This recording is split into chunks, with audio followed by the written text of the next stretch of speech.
it has been a real commitment from folks to move it forward these last couple of months, and so I'm grateful to them for that. In addition, we have taken delivery of 5 flags of the Wabanaki Confederacy that are going to be on display here in the high school gym, and Shauna is working on purchasing another set for display at ASA. On the Chapter 104 front, there has been a lot of movement in the past month. Folks at OMS, including Katie Quirk, our Chapter 104 faculty, Richard in his role as a building administrator, and then English Language Arts faculty, considered applications from folks who are interested in the accelerated 8th grade English Language Arts class titled Writing Across the Disciplines.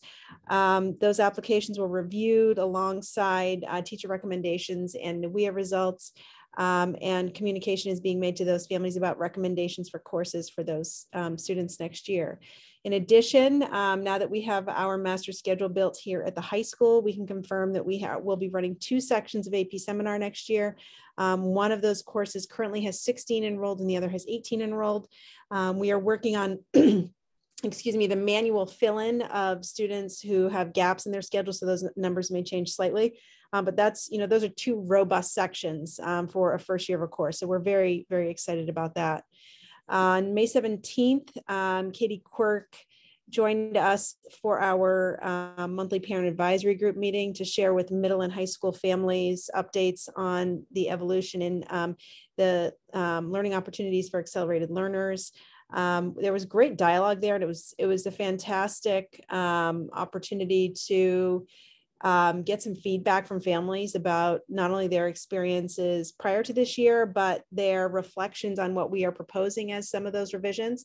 And it was a consensus among those of us participating in the meeting that is something that we want to continue with for sure as that evolution continues. Finally, on the Chapter 104 front, Katie brought a host of students to the Maine Middle School Science and Engineering Fair on May 21st. And in OMS's very strong showing of this, we had 4 students earn awards in categories, behavioral and social science, life sciences, physical sciences. And then we also had 2 students win awards across the fair, one of whom won the 4th place Grand Award, which qualifies for submission to nationals. So, that was a Chapter 104 opportunity created for interested students that brought their learning out into a wider audience, which is always exciting. We are wrapping up state assessment this season. Only the high school science test remains. More information to come on that at the data workshop next month. And finally, we did not meet as a curriculum committee in May due to scheduling conflicts, but we have a meeting scheduled for June 9th at which we will hopefully lay out the first year of what hopefully will be a many-year curriculum review process that will formalize our consideration of how to improve our curriculum and keep it dynamic and responsive to student needs. And that concludes my report. Thank you. Any questions? Okay. Meredith, anything you want to add on the superintendent's report? Yeah, I would just follow on to what Meredith said about the equity action plan work that I'm not sure at this point if we're going to be done with our action plan prior to our meeting in June. We are working toward that goal. But wherever we are at that point, we will bring the board an update at that June 21st meeting. I hope it's, a draft of an equity action plan. If not, it will be something that's getting close to that. But Meredith's absolutely right. It's been, a really heavy lift for people who signed on for this, but everyone's really committed to the work. And I think at times it's felt like maybe not as much progress as I had hoped, but it's because this isn't easy work. These require a lot of thoughtful conversation, and that's been really productive and great to get us to where I know we'll be, and what we'll have as a result is a meaningful and personalized for RSU 26 action plan to help us launch our initiative post audit. So definitely an update coming your way. That's all. Yeah, I would agree. I mean, deep discussion, but it's moving apace. I don't feel like I wouldn't want it to go any faster than it is. So it'll be interesting to see how that plays out with goals. We'll have to see how that, like I said, we'll just have to see how that plays out, but I can see that being a little challenging to set goals without knowing the scope of it. So I guess an update would probably help with that. But yeah, I mean, we can, I think both Brian and Kevin and all the administrators are on the committee, and so we could, you know, provide a mini update to goals. But I think the goal of the board might be as simple as to continue DEI work as outlined by, you know, the action plan. yeah, maybe just a placeholder. Maybe Just we'll end up, reference the action plan. I'm almost wondering if a quick update to the board, just so they have a sense of the scope. Sure. Next week when we do the Yeah. goals might make sense, just so people have a sense of the scope of what's right. We don't want to pile 5 goals on top of 5 things that are happening inside of the DEI plan is the one thing I'm thinking. So yeah, maybe we could do a quick update. I think that's definitely doable. The subcommittee that Kevin and Sam and I are on met today, and I mean, I think after Thursday's meeting, we were kind of doing Thursday's work in advance because we're on a different schedule. I think after Thursday's meeting, the team will likely crystallize around a definite framework that we could share. Yeah. Share it just for the understanding it's still a draft in progress. Absolutely. Yeah.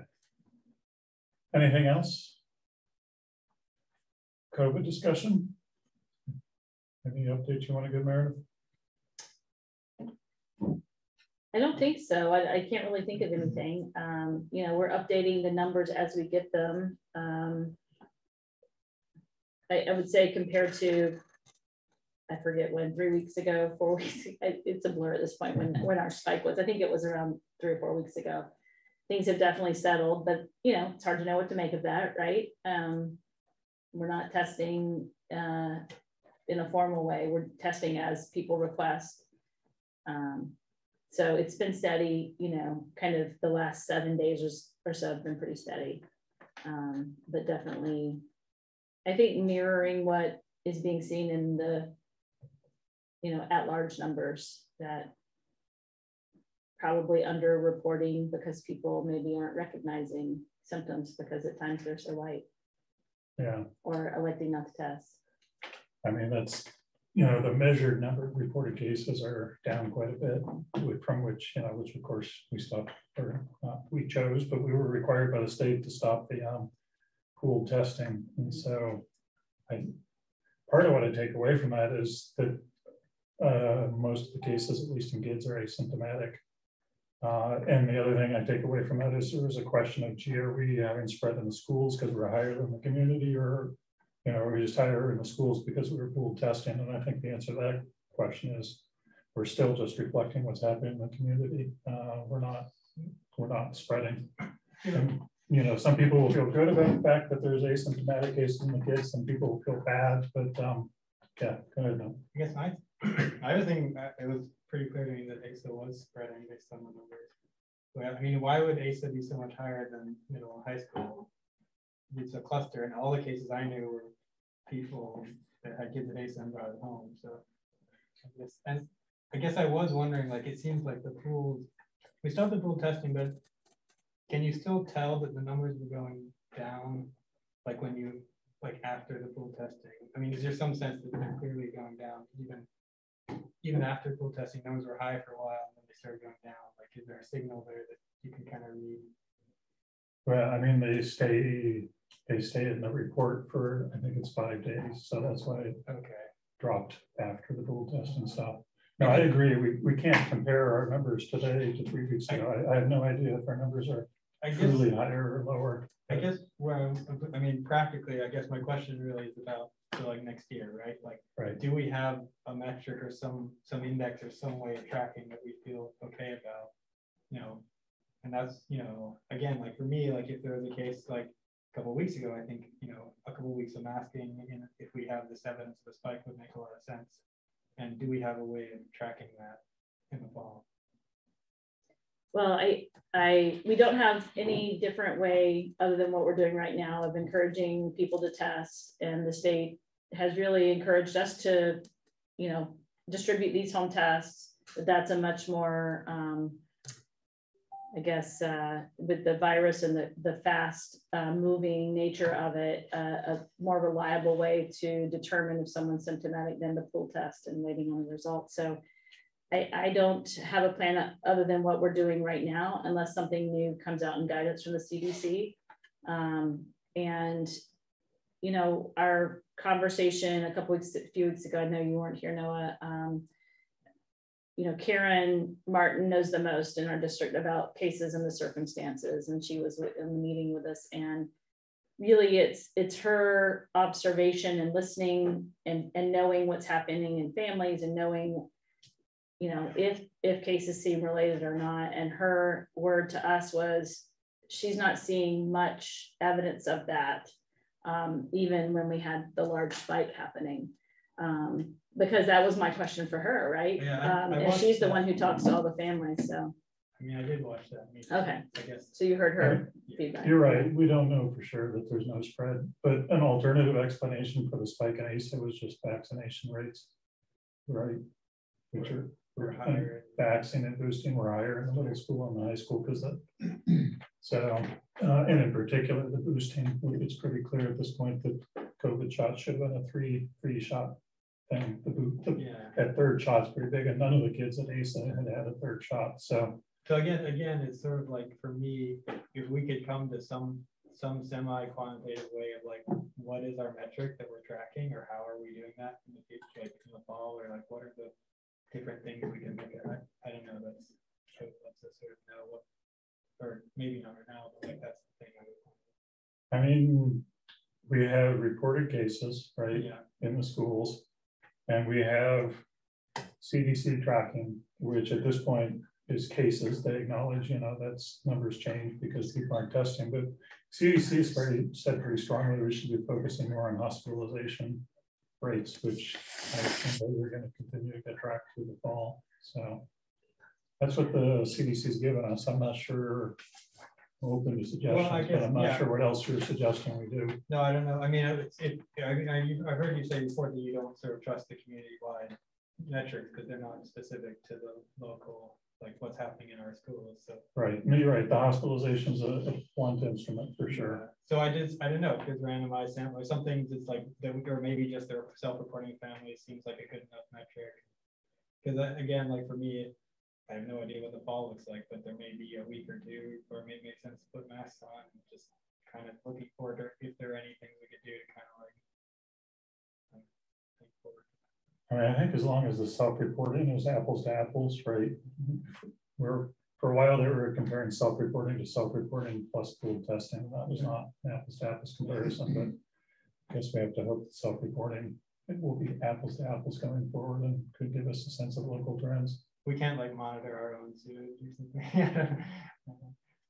Yeah, required testing is well, first of all, I don't know where we get the kits. It's not like we get a long time ago, Meredith and I tried pretty hard. We had conversations with PCHC and other places about trying to get testing before the state came out with the testing. Although it's easier to get it now. Yeah, I don't know. Trying to get a standard contract I forget the last time we checked, but it's different than getting your hands on rapid tests. We have plenty of rapid tests, but this serial testing program is what was challenging. Well, I guess the rapid test is an index, you know. As long as we don't change the protocol, it should be an index. Yeah. I mean, I don't know how specific. Yeah. I mean, to me, to be perfectly honest, what I'm watching, this is not school specific, this is global, but variants, right? There's a new variant that has a higher mortality. That's the scenario that causes me to change direction. But short of that, as long as there's not a new variant, you have to hope the immunity rates continue to go up. And The mortality rates stay low. Knock on wood. Let's see what happens. And just to update about the booster clinic, I know we sent out a survey to gauge interest. Karen's waiting on PCHC, who's still trying to secure the doses. There was kind of a challenge to get the pediatric booster doses, so she's waiting on feedback from them that they can indeed deliver on a booster clinic. But we had really good response, so lots of interest. So if that came through at the ballpark, like when might that happen?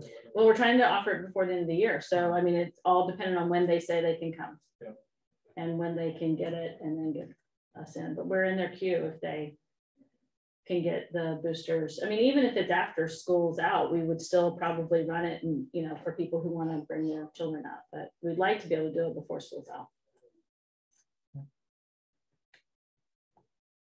Okay, done with code. So on to the choir discussion. Before we dive into that, I just want to pose some scenarios. I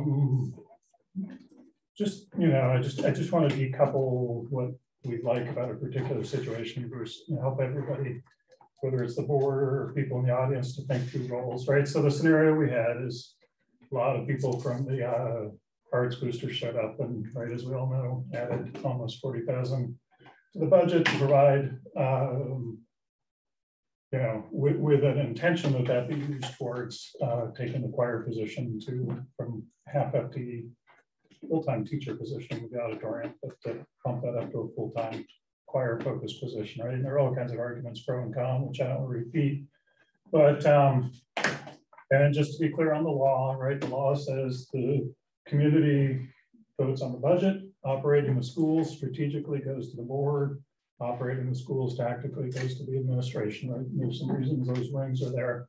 So I just want to put out, a parallel universe where at RSU 26, the football booster showed up, right? And they voted, I don't know, 40,000 of the budget for a scoreboard. That's not quite apples to apples because scoreboard's one time, and if we hire a teacher, as far as I'm concerned, that's a permanent commitment. So maybe, I don't know, I'm in doubt. Coaches aren't exactly the same because their stipends $40,000 strength and fitness teacher. I don't know what the exact parallel is, right? But just want to think through that scenario and what we think the board's role, or for that number, the citizen's role or the administrator's role is in that. And I also want to ask the question about, is there any parallel universe where the English as a second language parents showed up and voted a budget increase, or the parents of, I don't know, struggling kids voted up and voted a budget increase, right? So I just want to think through all three of those scenarios, and I hope whatever actions we take tonight would be parallel across those three scenarios, right? I know we all have different opinions. Some of us like football more, some of us like choir more. But as far as I'm concerned, I know kids whose lives have been transformed by music in this district. I know kids whose lives have been transformed by sports. In our goal statement, we have physical and aesthetic, both listed as growth goals, and they're parallel. We're not singling out one. So as far as I'm concerned, all three of those are completely legitimate needs and concerns. So I just want to put those scenarios out so you think about things rather than a specific. We think about what's the appropriate roles and response. And it's complicated. I'm not saying there's, in fact, I will say there is not a single right answer, right? It's the lines between the community and the board are blurry. The lines between the board and the administration is blurry, right? So I just want to make sure we're thinking through from a strategic point of view those roles. So I'll stop there. And Meredith, do you want to say anything? Or? Yes, a couple of things. I had one of you request some data on just course numbers, because I think some information was shared at the meeting kind of anecdotally, and we just wanted to make sure everyone was working from the same actual numbers. And what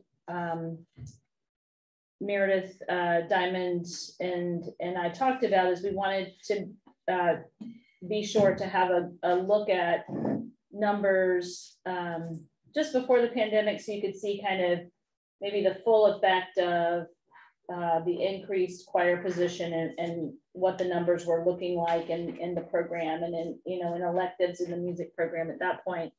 And then, you know, the most recent 2 years, which, you know, for sure, music programs took a hit when it comes to students really wanting to continue in those during virtual instruction year. And choral class in particular saw the biggest drop. But that really isn't, doesn't change the number of sections. Like we have choir for high school, it's one section regardless of if there are 60 students in choir or 10 students in choir, because we have a choral class. So it's the electives that really drive the being able to fill out the schedule. Oh, I had given them copies of that. Sorry. Yeah. So that information is before you. And just to note a couple of things about the data, and Rachel put it in the chat for those who are following along online. One of the things that we always show the boards a few times a year, class averages at the different schools. At the high school, we do it by department usually. So you can see those numbers for this year at the top. And then the three tables below show music sections. And then we averaged out the class size that are for the elective sections, because that's really, those are really the sections that are being filled out when we expand, you know, the music position beyond 0.5. Those are the types of classes that get added, the music electives. Why would those not go to the other classes too? Or you have over enrollment?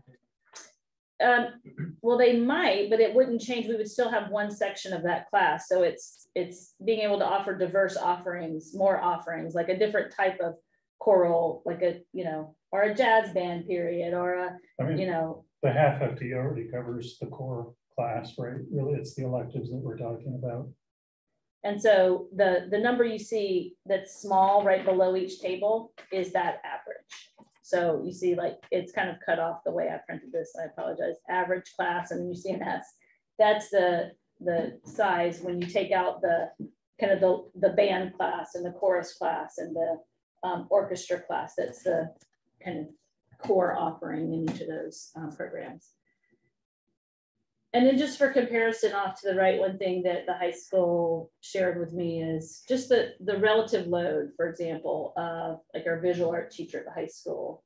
You can kind of see for comparison out to the right that, you know, that teacher has a lot of students each over the course of the year, and, you know, has pretty full section, is offering sections and are offering classes, you know, like 2 sections in one period in order to meet all the needs. So I guess that's some of what we're looking at as we consider relative need and where student demand is. It just seems out of alignment with places where we see opportunity for expansion if we were going to expand. We're making the visual arts structure work, and the teacher is doing a great job with it.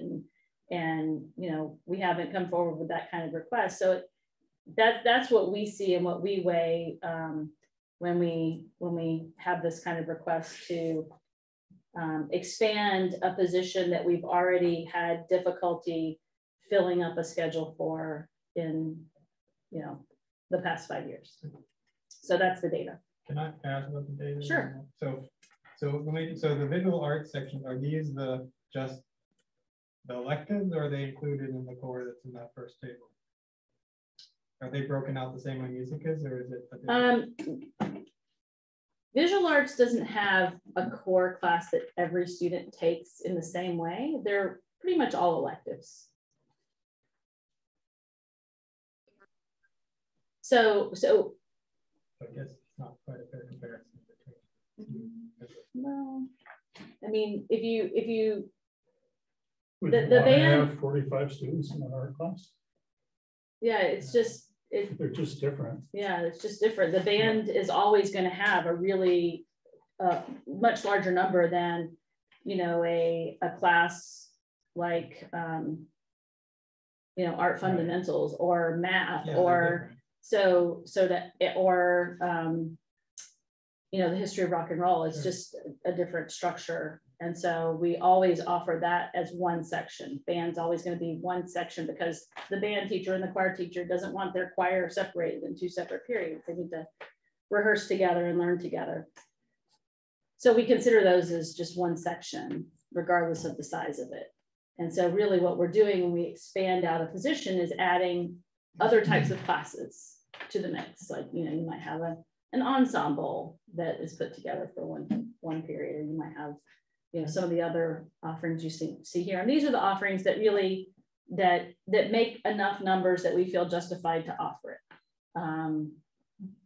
We have other options in the course catalog, and as true for most departments, say, you know, put more options out there and see what student interest is. And those are the ones that we offer, and ones that don't have either any or enough student interest, we don't offer those, and students go to the next choices. So let me ask another question too. So this is 2019, 2020.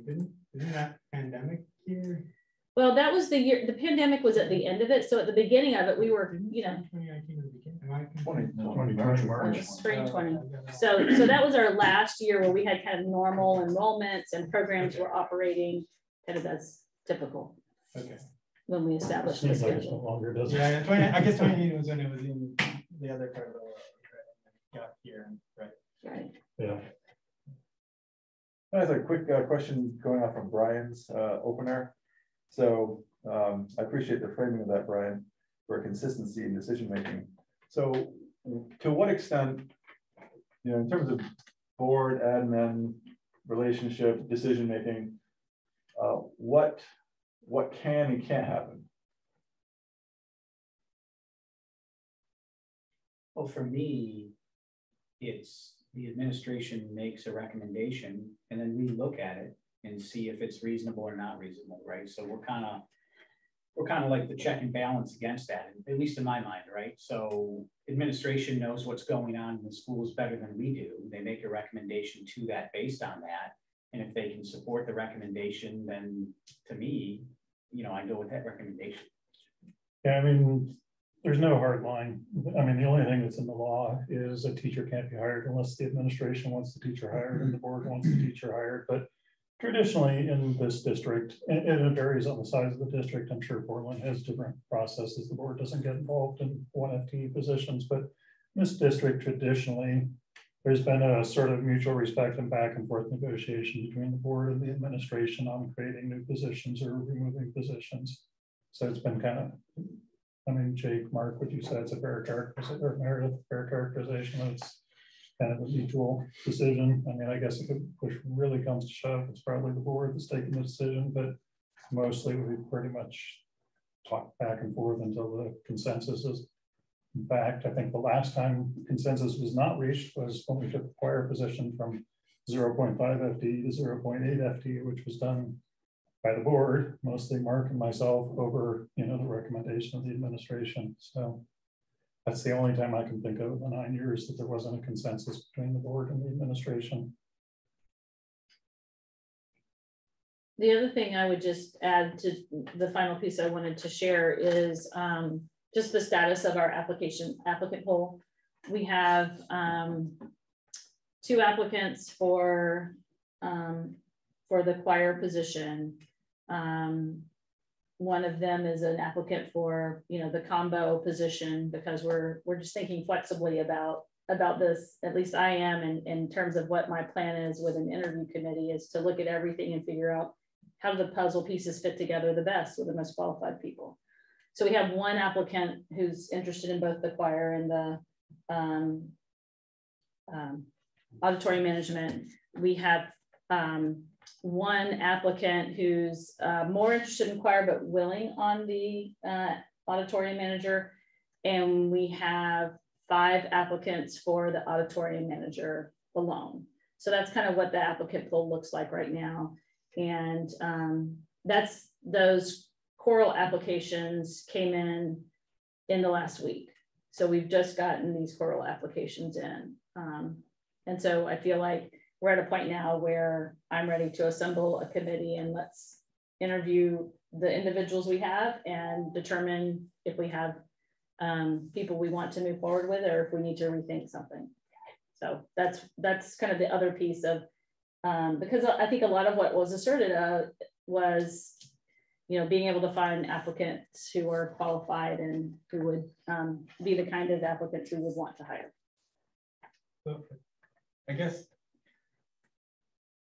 I think that I mean, what was asserted was not necessarily just whether or not people would, but yeah, whether they'd be the kind of inspirational leader of the music position that we would want, right? Like, so there's a threshold of like, can we find a warm body to fill choir, and then can we find the person that's going to transform and bring students into this and make a dynamic sort of. Right, the kind of people we'd want to hire. Yeah. Okay. Sure. I don't want to hire just. I don't think their track record is hiring someone who has a pulse. I mean, yeah, my rule of thumb, if it's not a good to great hire, it's automatically, Yeah. you know, it's like an interim hire, and we're looking at next year. This is the kind of district I expect. Yeah. Wouldn't, honestly, yeah, I don't know of anything that's not a good to a great hire. Sometimes things don't work out, but I don't ever intend to go for, I never really yes unless I think it's a good to great hire for a permanent position. Or great to awesome hire. So I guess my question on sort of what was being said, you know, ideas for the position. You know, I hear that, you know, in terms of filling the choir needs and the music in the high school, like it sounds like 0.5 is what you're saying is all is needed, and beyond that, like there's not like more choir sections we need to fill. I think some of what they were saying though was to potentially think, you know, filling out the other 0.5 with a whole bigger sort of multicultural arts music kind of program that could maybe speak to different schools or different programs and think more beyond just a simple sort of choir position. And I guess that's what I heard articulated there, and you know, thinking more broadly about somebody to come and build a culture of music in a way that's dynamic and leading and speaks to the investment in the auditorium that the community's made, and sort of can bring up across all 3 schools potentially the sort of music and arts program.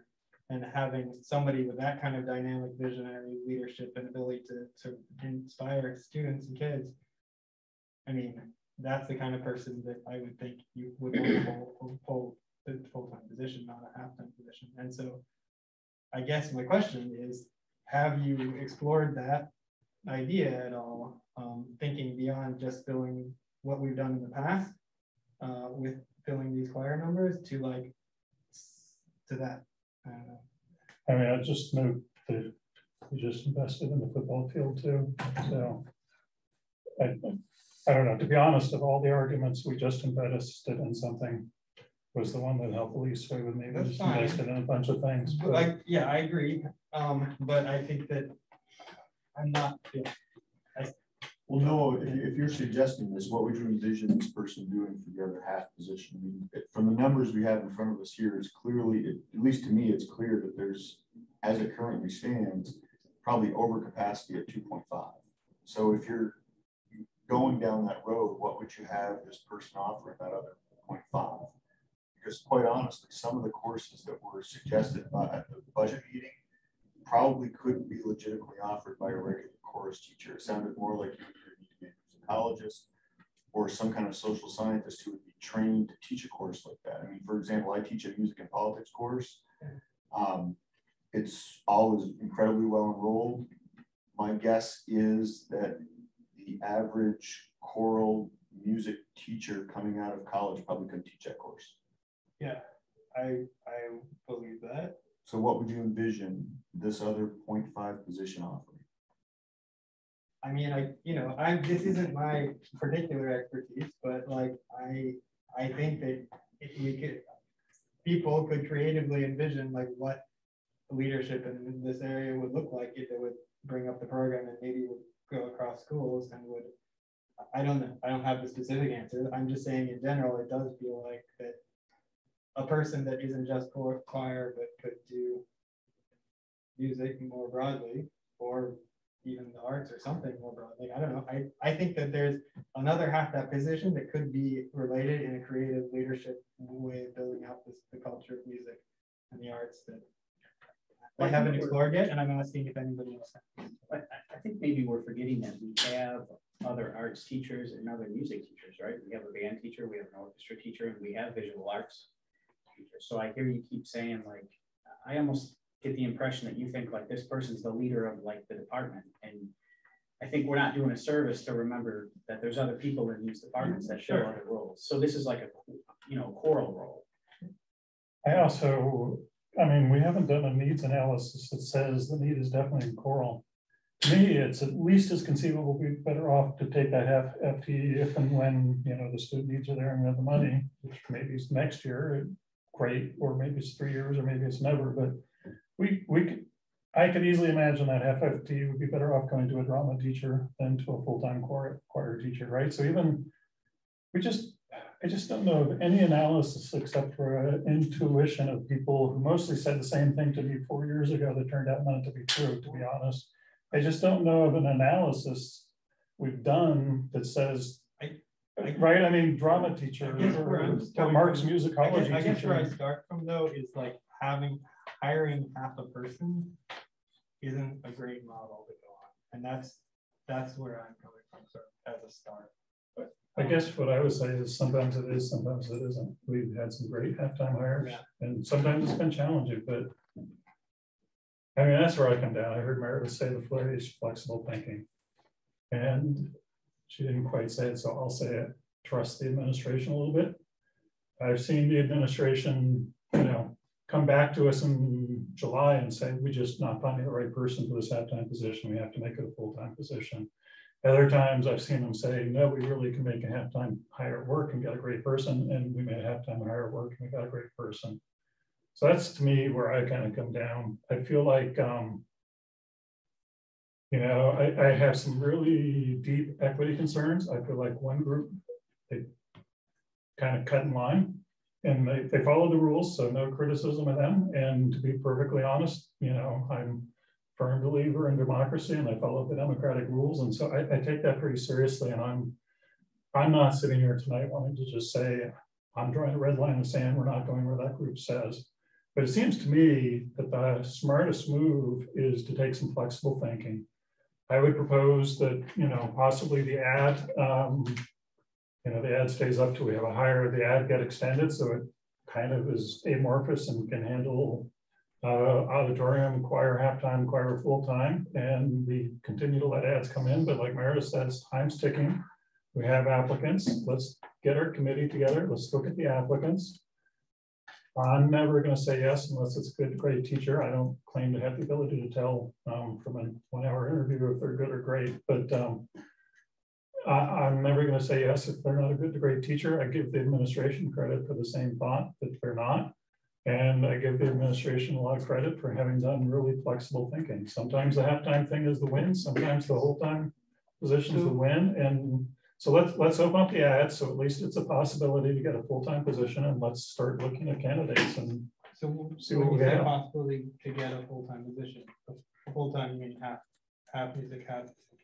Well, I mean, the extreme would be 1.0 FTE choir. I guess, you know, the community floated us another half FTE, and I guess in part of that flexible thinking, can we keep on the table like 1.5 FTE to play with? Like if there's somebody that wants to come. Well, you interrupted me, but that's what I was saying. Yeah. So let's keep. I can imagine 3 scenarios: a half FTE choir, a half FTE auditorium, who are different people, 1 FTE choir / auditorium, or a 1 FTE choir, half FTE auditorium. Okay. I'd say let's empower the committee to go get the best people across all 3 of those scenarios. Okay. And there were some people who were probably haven't done a lot of hiring in their life who were very certain they knew which of those models was going to get the best candidates. My experience is you have to look and see which brings the best candidates in. So I would argue for flexible thinking with all 3 of those scenarios on the table, and let's change the ad so all 3 of those scenarios are on the table. And you know, time really is ticking. Let's just start looking at candidates, and let's just all agree we'll stop when we see a great scenario. So okay, so now so can you run an ad that allows for the like? That's what I was proposing, is to change the ad so all three scenarios are mentioned in the position. And so are you proposing that all the 1.5 FTE goes to this suite of things? Or committing to that in some sense, or just sort of having it? I'm not committing, no, I was committed, but you're, okay, so then, yeah, go ahead. Yeah, two of the three scenarios end up with 1 FTE, right? Okay. But one of the scenarios ends up with 1.5 FTEs. If we can get a great, if we have a great solution that has 1 FTE, either scenario A or B, I don't want to hire somebody at half day FTE to have them twiddle their thumbs for a year. Yeah, we did hear from someone with kind of pretty lengthy experience in kind of music education saying that they thought that the full-time teacher position, half-time choral, half-time auditorium director could be attractive to some applicants. And that scenario has only been on the table in the ad for what, a little more than a week at this point, is that correct? Yeah, and that's when these applicants came in. So my sense on this would be to let that play out, start, as Meredith said, assemble a committee, look at the applicants. If there's someone great, right, who's interested in that configuration, then I would say we move forward by interviewing that candidate or those candidates. If the hiring committee under, I don't know who the chair would be, if it's Meredith Higgins or someone else, says, well, this pool is not what we're looking for, then I think we have to revisit that, right? And we'd have to do so relatively quickly. So that sounds slightly different than what you're saying. Right. I mean, I would say just rewrite the ad now, but start working with the current, just so that those come in, but start with the current pool. And leave it up to the, you know. The only difference is I agree with Mark, let the committee start now with the current candidates, to just change the ad, because I don't want to wait 3 weeks and then have to change the ad and then have to wait 3 more weeks. So, I'm sorry, Ryan. Are you done? Yes. So it sounds like the full-time change to the ad did attract candidates. So full-time could be attractive. I could be swayed pretty easily, Brian, by the idea if current candidates are notified and the ad is rewritten for the possibility. So if somebody who has applied would prefer a full-time position, that they're aware that is a possibility. And I do want to throw out there, I meant to say a little earlier, that I did appreciate early when Brian pointed out the sort of multiplicity of solutions. I do think that multiple parties can be supportive of the arts in multiple ways that seem to be conflicting. And I wanted to state also that I can definitely understand the perspective of the history of the board and the previous, or I guess current and retiring choral position, and the reluctance based on that decision and the current numbers. So even though I don't agree philosophically with that particular perspective, I can certainly see it. It was reasonable to me, and I don't think it was stated enough times in the last meeting that is a reasonable perspective, in my opinion, that come to that decision. It does seem concerning that the numbers are so low, and I would hope that in whatever configuration, perhaps the one that Brian's depicting in terms of the multiple outcomes, that I think personality does matter in these situations, and it's not simply a faculty member, but it's a particular person. There are music programs like down at MDI with Michael Remy, who's an extraordinary, charismatic, and talented music educator that can transform places. Now, these people aren't a dime a dozen, but I do think it matters who's doing the teaching. So the other thing to think about too is if you get a person like this, and admittedly that's a big if, right? Yeah. As you said, they don't come a dime a dozen, but let's say you get a person like that, and not only maybe could they then reinvigorate the choral program, but maybe they could have a course for those students who are interested in kind of the back of the house cutting edge technology that we're going to have in place, right? I mean, I think that would be the best of both worlds. And admittedly, you have to get the right person for that.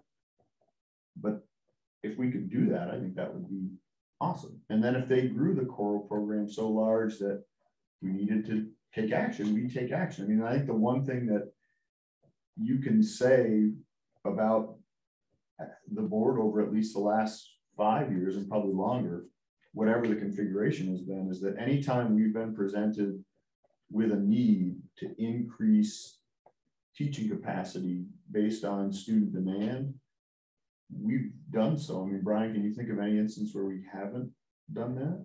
Right. No, I mean, at budget time, we weigh, you know, pros and cons, but, you know, aside, in other circumstances where the administration comes forward and says, we really have a need here. I mean, we've adjusted down, we've adjusted up, as you pointed out.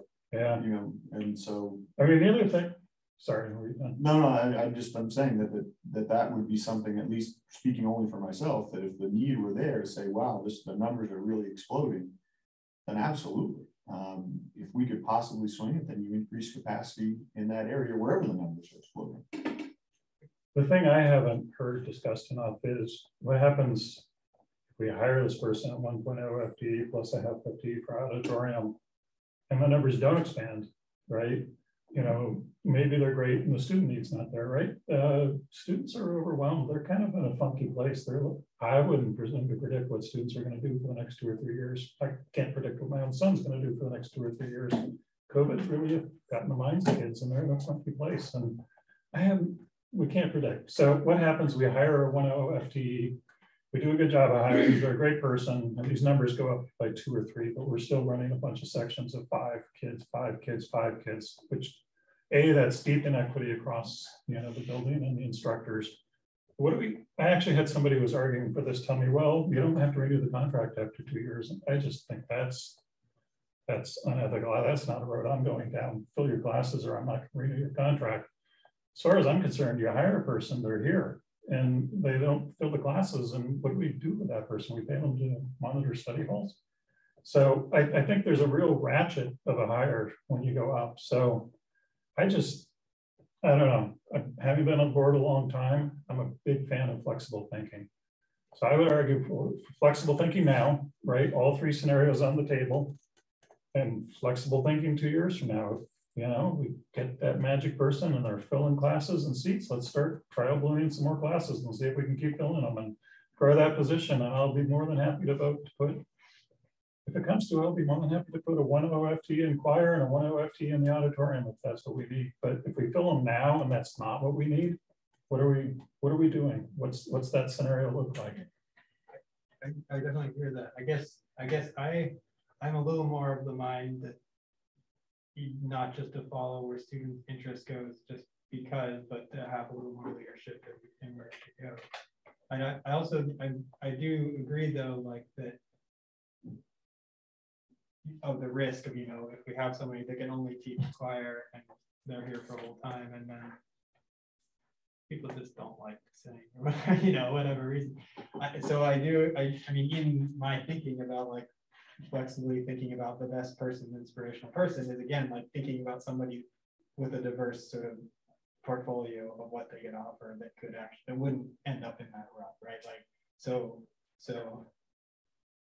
you see what I'm saying? Like thinking about somebody that really could offer a bunch of different things that if choir isn't the thing, but like they could still like bring a lot to the schools in general. And so yeah. Well, I think, you know, what's different about what this would be is kind of a hire and hope that it will fill. And we just never operated that way. And you can say that we should. We did the last time we adjusted. Well, So right, every time we ever did, that way. Was on but the that's wrong just, side of it. you know, we staff based on needs before us. And I don't feel like I'm not comfortable raising local taxes for things that don't have data to support it. And when I say data, I mean, you know, either solid student enrollment or course requests. And you know, you may call that a limitation of my leadership, but that's what I call responsible, you know, budgeting and fiscal management also. So I'm just saying, you know, that's just the reality. And we did this experiment the last 5 years of let's hire and see if it fills. And that's the data I'm showing you. So we are just left with a worry of you know, looking at one staff load that, you know, is really full and another teacher who we have to split a very small section into 2 so they have something to teach each period. And so, you know, that's our dilemma that we find ourselves in. We think that, you know, all of the courses that people are floating are great ideas, but we also feel like students need to have some agency and choice about what kinds of things they want to explore in high school, because I think that's the time when students begin to really find their path and really go down paths, and to tell a student who's really tracking to try to get requirements out of the way so they can go to UTC for 2 years. I'm sorry, we hired this music teacher. Now every student's going to have to take a music class, so we fill that teacher's load. I don't know if that's what the thinking is, like that everyone should be taking music because it's amazing. It's amazing, absolutely, but we have electives that kids choose based on their own interest and aptitude. So I think that, you know, we're basing our recommendation off of the frame we've used for years. And maybe some would say that's not a forward-thinking frame. I don't know, maybe, but that's the leadership frame that certainly I use, that I feel like pulls together, you know, looking at student need, looking at how to develop program, and looking at fiscal responsibility all together. And it, you know, taking one of those pieces out of the equation, to me, is not the right way to lead our district forward. And if that's not the way you guys want me to lead this district, then I'll be open to hear that. Well, but that's the way I think we've typically operated, and why it's difficult for us to think about doing it differently with this. I just want to note that Shauna has a comment in there that's germane too about visual arts. There's a note on your sheet that kind of says I guess just legally speaking, though, we're not the ones raising the taxes. It's the town that's voting to give us. It was 17 people. Yeah. You can interpret that many ways. They showed up, but it was 17 people. And they literally are, I know them all, they're pretty much all friends, but they are all part of the booster group. They have not everybody in town is a member of that booster group. So like I say, they use the democratic process. I have a deep respect for that. I've done that myself. I've been in the audience, but so I take it seriously, and I for one don't want to draw a line that we're not going down that road. I'm arguing for the flexible path that includes that road, but it was literally 17. Speaking of the town council always makes fun of us because of the meeting and how 50 people can change the budget. There's interesting democratic, it's the law, and they used it the way the law is written, but I think I have a hard time with saying the town decided to raise their taxes on themselves. Yeah, no, you're right. It was 17. And to your point you made earlier, it's funny you say that because I wrote it down, it's setting the precedent, right? So if we let 17 people show up and they have the right to raise that budget line, but if we then let them tell us what to do with that budget line, that gives other groups the precedent that, hey, we can do this too, let's show up. And I don't know if that's a precedent I want to set, especially a precedent when we have numbers such as this. You know, it's different if we have numbers that that are larger and we're just not acting on those, but we don't. So just want to repeat your comment about leadership. I think we have an excellent music teacher at ASA. We have 2 other teachers who are doing some, there are some great things happening in the music program, not including the person who's retiring. So I don't understand painting it as there's a vacuum of leadership in the music, and that's just going to all get solved. There could be more leadership. Too much, you know, more leadership is never a bad thing. It's always a good thing, but there is leadership. And we have kids that are pumped about music. That's why we had, you know, with the Muse discussion, that was the first time I've seen people in a meeting. We had 9 kids sitting here. We have kids who are pumped about music. I don't personally get there's not a lack of leadership and building of enthusiasm in music right now. If we could fill more slots, then let's do it. But I think that's a very open question. I don't want to hire a slot that may never get filled. Yeah. So can I reiterate what you suggested earlier for clarity and understanding? So you're suggesting that the possibility be written into the ad, and of the 3 scenarios you described earlier, the 2 people at halftime, 1 person at full-time doing both jobs, or 1 person at full-time choral plus 1 halftime at auditorium manager.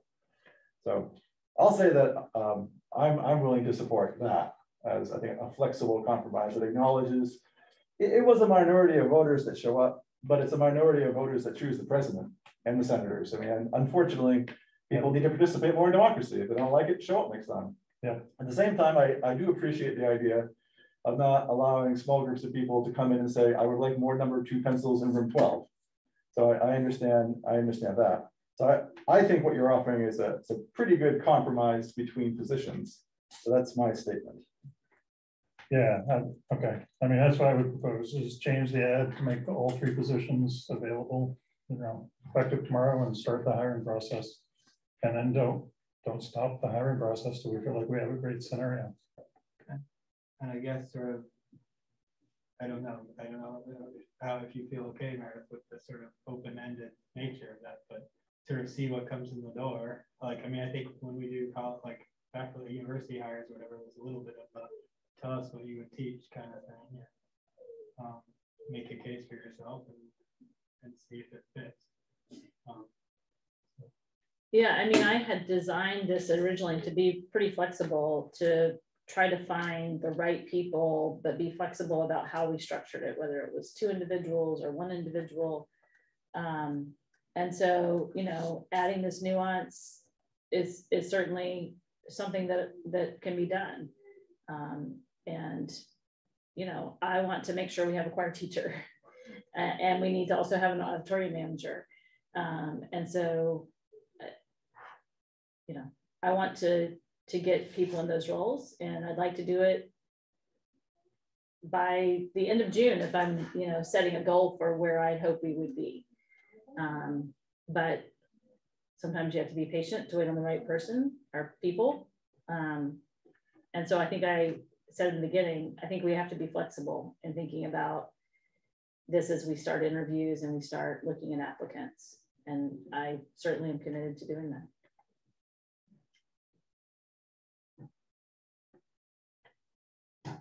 Does that sound like a viable path forward? It's probably not anybody's first choice, but maybe a compromise. Is that a place we can end up, or people want to get a different position? I'm fine with it. Okay. What would you need? Yes.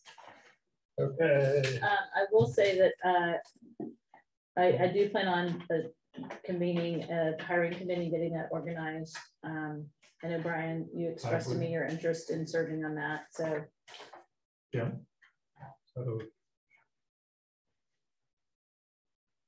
that okay. Fine. okay. Okay. So staff nominations, hiring. Thinking about executive sessions. Do we want to do 1 for number 1 and then 1 executive session for all of the next 3 since Yes, same that would be good. committee? Yeah. Okay. So I make a motion to go into executive session under 1 MRSA 4056A, discussion of appointment of personnel for the assistant principal position. Is there a second? 1 second. Discussion? All those in favor of executive session? Okay. Recess, we'll be back. This time I'm not going to end the Yeah,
So we should have made a recommendation before we went Yeah, into we did executive that. session. So do you have a nomination for a? Are we unmuted? Yes, I would like to nominate Madeline Malore for the position of Asa Adams Assistant Principal. I would make a motion to authorize superintendent to proceed with the hire of Maddie Miller as ASA assistant principal. Is there a second? I'll second. Any discussion? All those in favor? Welcome back. Welcome, Maddie. Next up, we have, well, do you have nominations for special ASA special ed, OHS special ed, and PK-12 social worker? Yes, for OHS special education teacher, I nominate Alec McGaw. For ASA Adams special education teacher, I nominate Sierra Towers. And for the RSU 26 social worker, I nominate EJ Bowden. Okay, I would make a motion to go into executive session under 1 MRSA 4056A to discuss the appointment of personnel. Is there a second? I'll second. All those in favor? Okay.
We're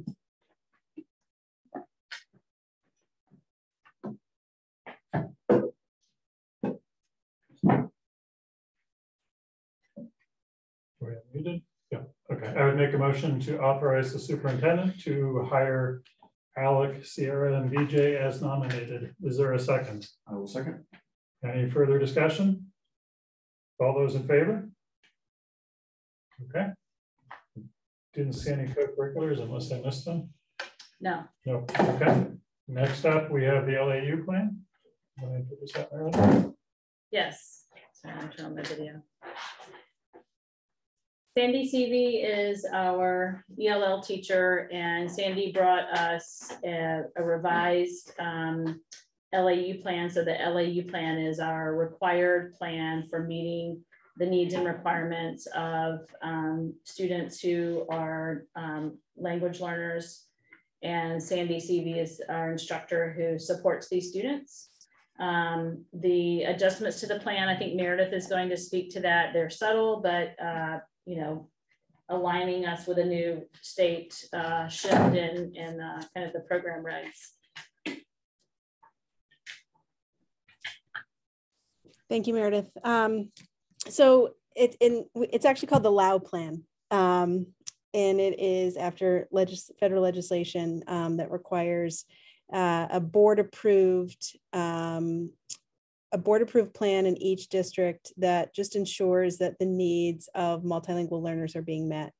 And the, you know, for us in the district, it's sort of hard to predict. You know, there are districts in the state where you can have a heads up on what the trends are in terms of the needs of meeting multilingual learners where they're at, and, you know, provision for pull-out services versus push-in services, co-teaching models. And for us, you know, it varies widely. You know, there are times when we have, you know, when Sandy's load is manageable. And then there are times when, you know, we have newcomers with very, very limited English knowledge and sometimes limited literacy in their native language that poses a challenge. And so the LAU plan is really just about ensuring that we are on the same page with respect to understanding, you know, what we as a district are committed to doing.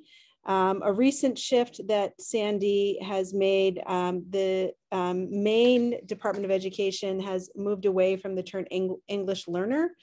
So EL is the phrase that is used in federal legislation, and the national DOE talks about English learners, but Maine has made the pivot to multilingual learners.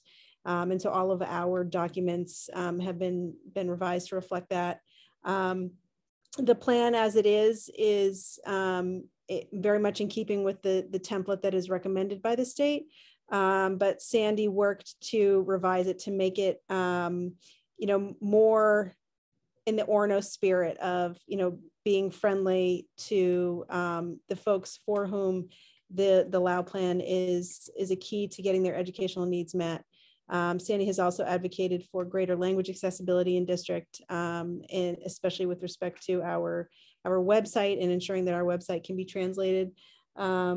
And so getting this approved by the board is the next step for this.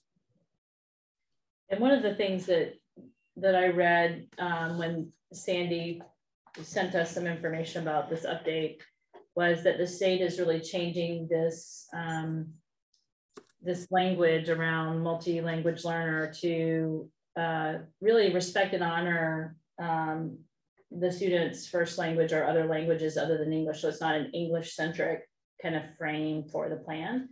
So I think that shift is well aligned with our work as well around DEI. How many students are we talking about in general? It varies. I mean, sometimes we've had up to 7 in district, or, you know, Meredith, what are our current numbers? Do you know off the top of your head? Sorry to put you on the spot. No, it's okay. I don't have our current numbers. I know that between OMS and OHS that we have, I believe 3, and I don't know, Richard, if that jives with what you know, but we we did recently have a student who came to us with very limited proficiency, who has moved through our system, who now has tested out of needing services. And so I think that that's a great testimony to Sandy's work and the transformational impact that teachers who focus on meeting the needs of multilingual learners can have on our students.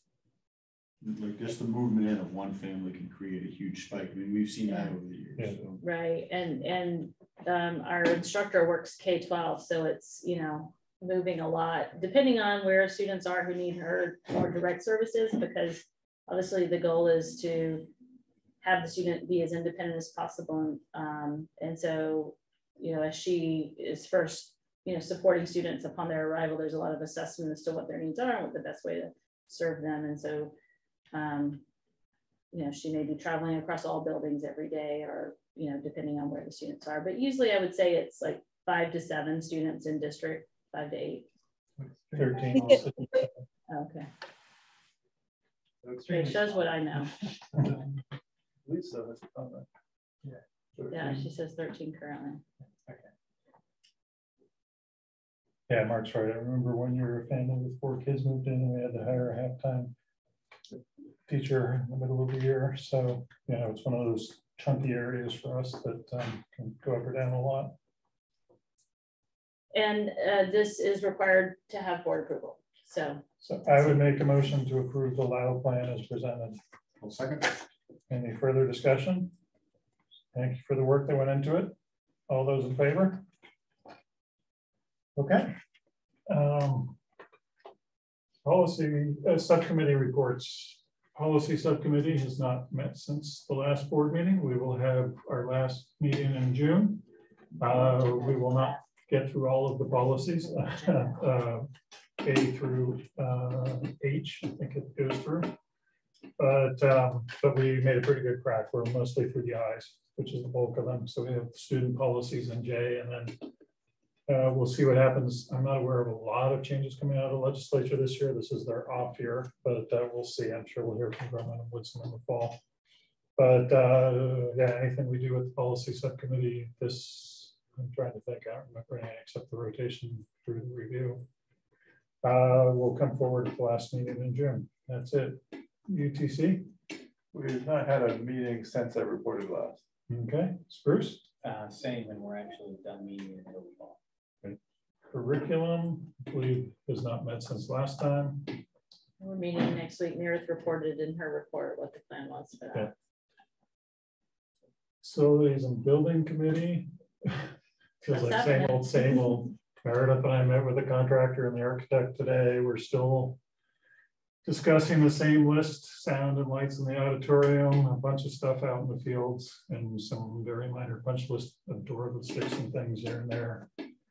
And yeah, but also today, if you have been out back at the Huntsville High School here, they're paving the half of the parking lot that was the contractor lay down area side of the parking lot that the plan was after the project was over, for the most part, they would be paving that. So that's happening today and the next couple of days for striping. So that's another sign of progress of things moving forward. Another thing that we're seeming to finally make some progress on is some HVAC issues that we've been kind of going back and forth. Bill, when I say we, I mean Bill. Bill's been handling all of that really, really well. And we seem to be working towards some resolution now when, you know, for a long time, it was just trying to wrangle people pointing fingers at each other. And I'm not convinced we're done with that part, but at least we're working towards solution focus now rather than just kind of avoidance. Yeah, Bill's been a great advocate. I think it's fair to say he's earned a reputation is not easily fobbed off. And so right, yeah, and this has been an area where he's been really persistent and had to really pull together a lot of people to the table because, you know, the people that they had on the project plus our contractor that we use for our, running our systems here. And so I think we're getting somewhere with that. We also have been working with the two engineering firms that you approved us to move forward with some planning around the library and restaurant concession building. for one group, and then the other group's working with us on the central office reno and ASA kitchen reno. So that's moving forward, just kind of slowly getting started.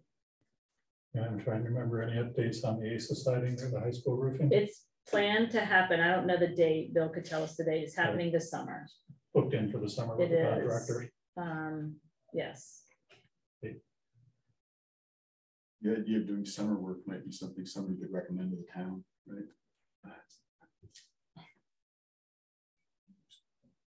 Yeah, we made the most of the road last week. I told the person standing there holding the sign about lunch, I said, we're having a really major event in 3 hours out back, just to warn you. And I'm not sure when they folded up and covered up, but it was folded up when I went back there around 5, but it must have been challenging.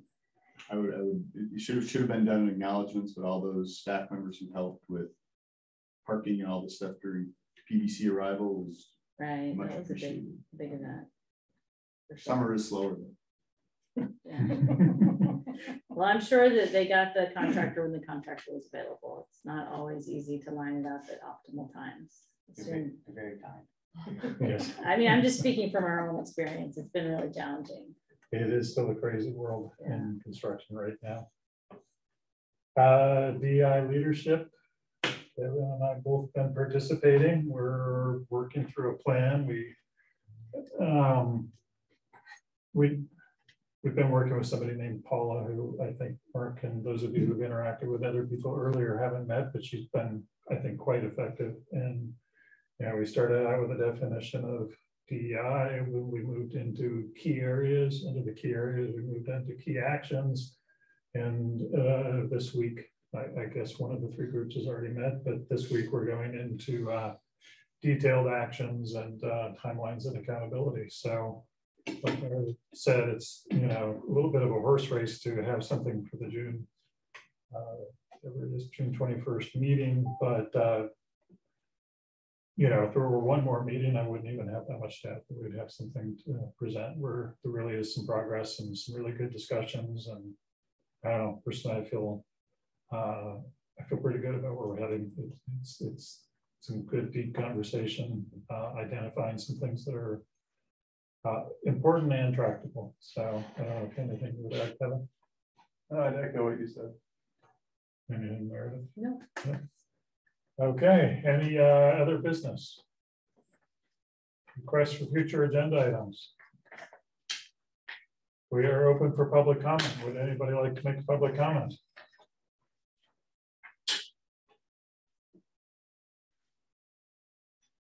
Last chance for public comment. Okay, next meetings, we have 2. We have a workshop from 5 to 6 on June 7th here in the library or on Zoom. That's the goals workshop. And again, I sound like a broken record, but people like or don't like our goals, and we hear about that in the board survey every year, but almost nobody ever shows up and speaks at the workshop. So this is your chance to put things in the queue and to provide feedback on the goals. The board will participate. We always invite the administration to participate, but it's informal. It's open to the public too. I'll just say, normally we start, I guess this is the British business world, but we always start with a SWOT, S-W-O-T analysis. Go around and ask everybody to think about some strengths, some weaknesses, some opportunities, and some threats in the district. And then we proceed from there to goals. And, you've all seen how this works. You start out with 15 and you combine them together, and we spend a little time doing that. So we'll take all the input at the workshop, and then an agenda item for the board meeting is for the board to, we'll see how far we get in the workshop to do some distilling. And then I never want to approve goals in a single meeting. So we'll have a draft that comes out of that or something like a draft, a list, at least, if not wordsmith, out of that meeting on June 7th, and then we'll bring them to a vote on June 21st. And then the regular board meeting, which will include the board discussion of that, but a number of other things, will be June 7th at 6 p.m. in the library or on Zoom. Any requests from the board for information or follow-up? Can we try to settle on our workshop date for the data workshop? We talked about either, I floated out the 14th. I think there's a potential conflict. So we were looking at the 15th. Sounded like the 15th worked for everybody. Mark, I assume our odds are a lot higher getting you on the 15th than the 14th. I think so. Okay. I'm okay with that. And we can be flexible with time. I said 4:30. So if we were aiming for like an hour and a half time frame. 4:30 work for people? Earlier or better later? I'm completely flexible. Not earlier. I would echo that. Is 4:30 an okay start time, or do you want to go to 5?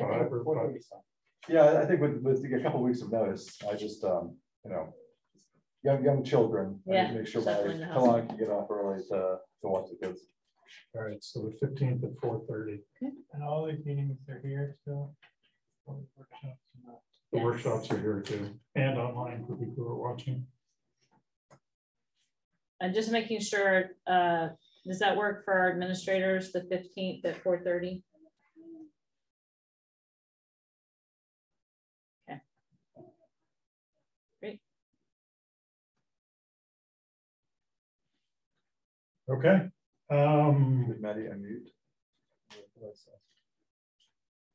Never mind. Okay, so the last thing we have is an executive session. There won't be any actions taken other than adjournment. So I would make a motion to go into executive session under 1 MRSA 4056A, discussion of appointment of personnel related to the superintendent. Is there a discussion? Is there a second? I second. Discussion? All those in favor of executive session? Okay. Yeah, we're just meeting board only tonight, so I'll take notes on adjournment. And we will just turn off the Zoom because you're not. Just turn off Zoom because, yeah. Yeah.